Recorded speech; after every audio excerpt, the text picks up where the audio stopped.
Criminosos armados invadiram a casa da ex-esposa de Jair Bolsonaro, Rogéria Nantes, em Resende, em Resende, Rio de Janeiro, onde vivem também os pais delas, avós do senador Flávio Bolsonaro, ambos com mais de 80 anos.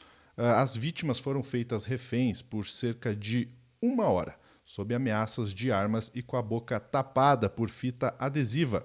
Durante a ação, os assaltantes afirmaram saber quem Rogéria era e exigiram informações aí sobre suposto dinheiro enviado por Bolsonaro, à família.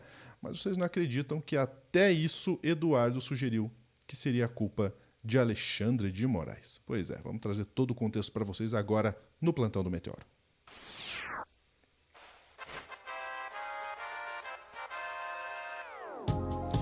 E para contar essa história cheia de camadas, eu vou trazer a Daiane Oliveira, que está aqui com a gente no @DaianeJOliveira, para você seguir a Dai em todas as redes sociais. Vamos lá, Dai, tem o fato do assalto, tem a repercussão, por gentileza. Pois é, e assim, é uma história tanto quanto estranha, sobretudo pelo desdobramento.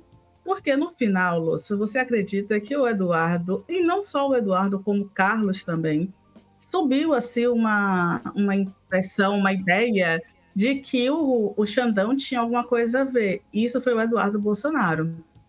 Já o Carlos Bolsonaro também chegou a sugerir que tinha alguma coisa que não batia, que o fato do assalto aos seus avós seria um plano para algo maior. Mas o que seria esse algo maior, ninguém consegue identificar. Primeiro, eu vou te pedir para trazer a matéria que fala do que aconteceu e fala, né, o que o Flávio aponta aí sobre os seus avós ficarem reféns. Só para lembrar, a Rogéria ela é mãe do Flávio, do Eduardo e do Carlos Bolsonaro, dos primeiros 3 filhos do Jair Messias Bolsonaro, é a primeira esposa. Que é isso, né? Ele adora a família, mas ele troca de esposa como quem troca de roupa.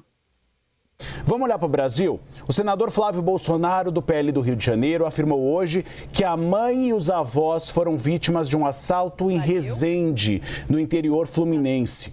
O parlamentar publicou um vídeo nas redes sociais em que mostra o estrago que teria sido causado pelos assaltantes.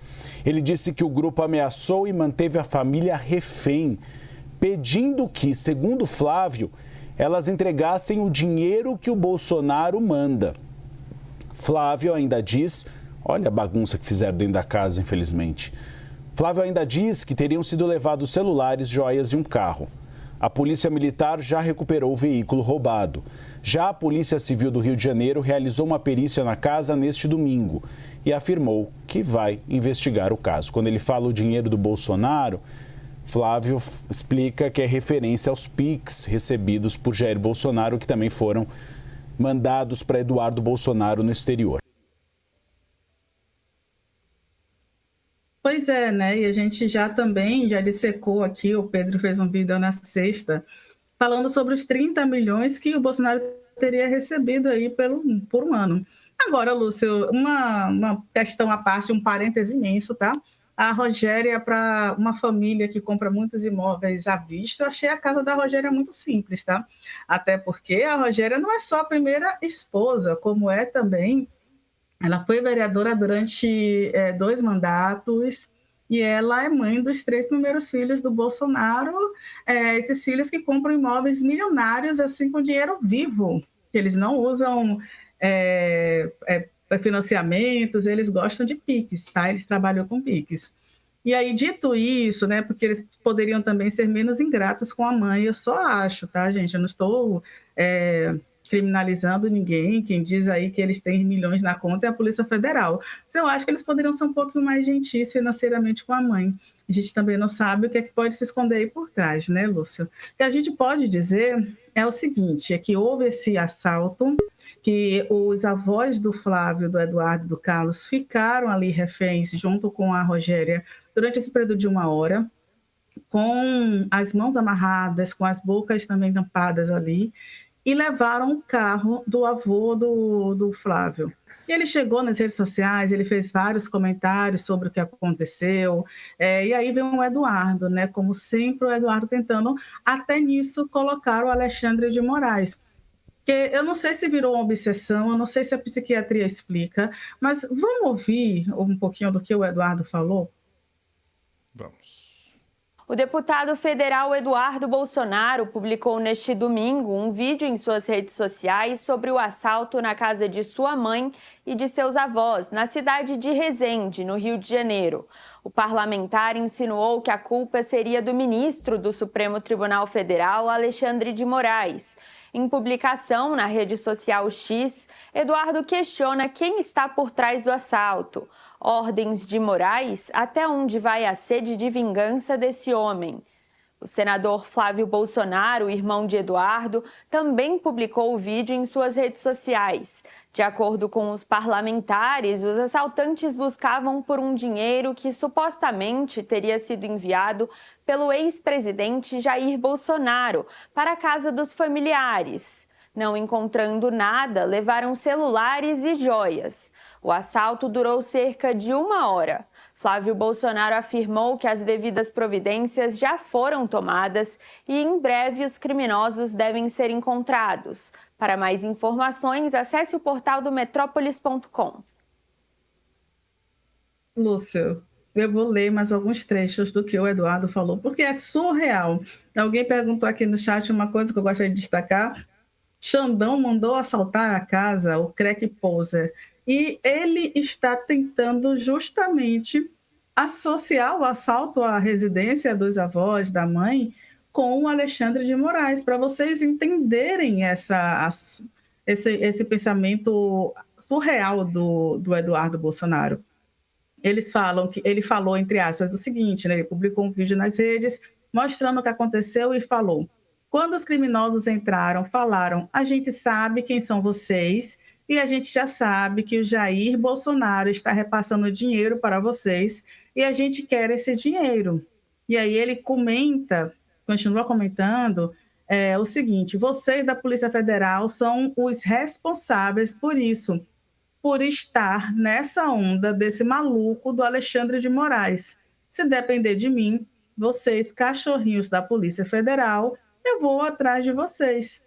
Quem me garante que vocês não vazaram para esses criminosos entrarem na casa dos meus avós? Inclusive, ele já tinha comentado que alguém ficou preso no banheiro, e aí ele fala, né, se matassem um deles, para vocês nem aí, né, não ia dar em nada.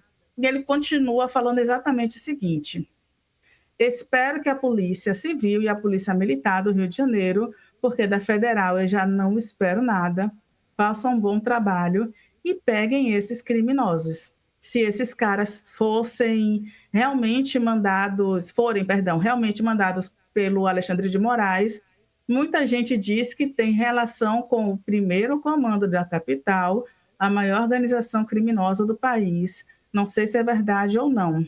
Ele ainda tenta novamente atrelar uma fake news que já foi desmentida diversas vezes, que o Alexandre de Moraes teria alguma ligação, foi advogado de uma facção criminosa como o PCC.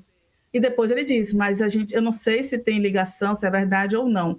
Ele realmente sabe que não é verdade, porque é uma fake news que já foi desmentida por diversas vezes. Inclusive, o Alexandre de Moraes sempre ganha do Google as decisões de retirar os sites que apontam essa mentira, mas é isso, né? Uma coisa é você lançar uma verdade, o Lúcio abriu esse plantão hoje mostrando isso, né? Uma coisa é você lançar uma verdade e as pessoas muitas vezes não acreditam porque elas preferem continuar propagando fake news. Então, uma fake news ela tem, em média, 50 vezes mais de força do que uma verdade nas redes sociais. E chega a ser insano. É absolutamente insano o que a gente vem acompanhando, Lúcio. Mais uma vez, o Carlos também chegou a sugerir que seria um plano de algo muito maior, porque a gente sabe que, de fato, de acordo com a Polícia Federal, o Bolsonaro saiu distribuindo dinheiro em contas de determinadas pessoas. A Rogéria não é uma pessoa muito tão amiga do Bolsonaro. Eles tiveram aí um fim de casamento complicado, e aí é um fofoca de barracos de família aqui. O Bolsonaro chegou a lançar o Carlos, vereador, para disputar com a própria mãe quando eles se separaram. O Carlos, inclusive, ganhou, a Rogéria não. E aí é interessante porque eles agora estão mais próximos, ela agora nas redes sociais faz muita campanha, publica fotos com o Bolsonaro, mas eles não eram tão próximos assim. A Rogéria é filiada ao PL e é uma pessoa, vamos dizer, que continua sendo essa linha aí complicada, mas pelo menos diferente da outra ex-esposa do Jair Messias Bolsonaro, que é a mãe do Renan, a Polícia Federal não investigou por rachadinha, né? Então, pelo menos não tem essa informação disponível, viu, Lúcio? É isso, né? Que família complicada e que história complicada, né, Lúcio? Perfeitamente, Dai. Tudo que a Dai trouxe aqui, informação, agora eu vou ir para a opinião, tá? É óbvio que o Eduardo Bolsonaro ele vai para os Estados Unidos para ele poder falar isso sem sofrer nenhum tipo de punição, né? Então, se a família Bolsonaro pudesse falar pelos cotovelos sem sofrer punição, a gente ia ficar ouvindo esse tipo de fake news e balela todo dia, né? Ainda bem que a justiça tem sido mais rigorosa em relação a isso. Outra opinião, né, muito pessoal, assim, eu particularmente é muito difícil confiar nas coisas que acontecem com a família Bolsonaro. Seja pai, mãe, filho, enfim, tia, sogra, é muito difícil. É óbvio que a gente não deseja que ninguém sofra assalto, que ninguém seja sequestrado, que ninguém sofra nenhum tipo de tentativa aí de perdas materiais, financeiras ou mesmo qualquer tipo de violência. A gente abomina qualquer coisa desse tipo. Mas é uma história, no mínimo, difícil de acreditar, né? São muitas camadas aí. Óbvio, não estou colocando aqui que não aconteceu, ou que foi uma armação, ou que não estou colocando nada disso, né? A polícia é quem tem que investigar. Agora, o histórico da família Bolsonaro nos deixa muito céticos com tudo que acontece em momentos que acontecem, né? Bem no momento em que a família Bolsonaro está em baixa, algo acontece, uma ida para o hospital, né? Algo nesse sentido. Mas é óbvio que a gente não vai colocar em xeque o fato, por quê? Porque o fato tem que ser apurado pela justiça, pela polícia, enfim, né? Agora, realmente, da minha parte, é muito difícil manter a crença sobre qualquer fato que aconteça. Que as pessoas que passaram por isso, né, a dona Rogéria, fique bem em relação à sua saúde mental, saúde física, a gente espera que não tenha tido nenhum tipo de trauma em relação a isso, a gente espera que a justiça seja feita, que os bandidos sejam de fato capturados, mas eu não posso aqui negar que tudo que acontece na família Bolsonaro, eu particularmente sempre fico com o pé atrás. Posso estar sendo aqui muito criterioso e muito parcial, sim, mas essa é a verdade, tá? Estou sendo muito transparente com vocês. Mas, de novo, que a justiça seja feita e que todos os envolvidos nesse caso sejam de fato punidos da forma como a lei pede. Mais algum ponto, Dai, que você queira trazer? Não, Lu, ficamos por aqui. Maravilha, olha só, antes de ir embora eu quero fazer um convite para vocês, tá? Olha só, vou colocar na tela aí um trechinho do novo Meteoro Telescópio. Olha aí a doutora Ana apresentando com o roteiro de Maura Martins e edição de Pupi Edita. O que fala nesse telescópio? Olha só, aqui no Brasil a vida de uma mulher é bem mais difícil que a de um homem. A de uma mulher negra, então, nem se fala. A verdade é uma só. Quem nasce ou se torna mulher nesse país vai enfrentar mais dificuldades ao longo da vida. Tem mais chances de não completar os estudos, de ser mal remunerada no emprego, de ser desligada depois de ter um filho ou de ter que executar trabalho não remunerado. E como é que a gente pode sair dessa situação? Uma das maneiras é olhar para a nossa economia, e esse é o tema do nosso vídeo, do nosso novo Meteoro Telescópio. Dai, um tema de extrema importância para a gente falar e dar luz, né? Pois é extremamente necessário, sobretudo porque muitas vezes a gente ignora quem geralmente cuida, quem geralmente está na base desse processo, mas não tem o devido respeito social, econômico, nem acesso muitas vezes aos espaços de poder. Eu não assisti ainda, eu confesso, tá? É ato falho meu, mas eu vou assistir, porque certamente vai estar maravilhoso. Perfeitamente. Já está disponível. Então, a Dai, depois de terminar o plantão com a gente, ela vai assistir, não tem o menor problema. Já está disponível para você também, tá? Não precisa nem ser membro. Está disponível para todo mundo. Ficamos por aqui. Um grande abraço. Até a próxima.